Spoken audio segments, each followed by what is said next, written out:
Në krujë zjarri mbi lagjen a baze vion të mbetet aktiv, kemi patur edhe komunikimet më hershme të drejtë për drejta, do të lidhëm sërish tani me Julian Shotën për të kuptuar çfarë po ndodh dhe çfarë situate janë duke hasur autoritetet dhe emergjencat. Juli, të përshëndes. Përshëndetje.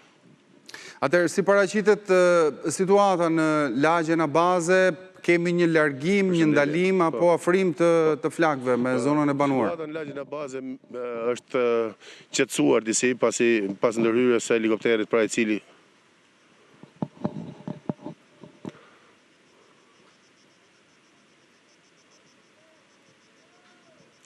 po falë ndërhyrjes së helikopterit i cili ka vijuar punën pra qenorët e para të mëngjesit sotëm, flakët janë lokalizuar në pjesën më të madhe, por vijon në disa vatra pra vijon dali tym, gjë që nëse favorizohet nga era pra rrezikon që të rikthehet në flak duke rrezikuar gjithë lagjen.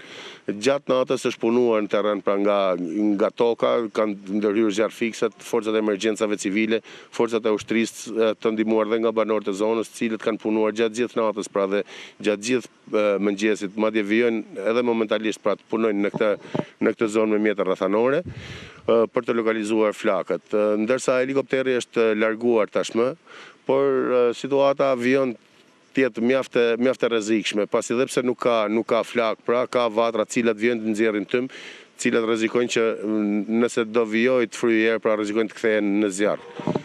Vatra e zjarrit është përhapur në mënyrë të frikshme, pasi bëhet fjalë për një perimetër për rreth 2000 metra katror, ku në shumë zona pra vijon dalë tym për shkak të humusit dhe të drurve të dekompozuar ndër vite. E qartë. Mirë, Juli, falenderoj për këtë lidhje, këto informacionet fundit që po na përcjell.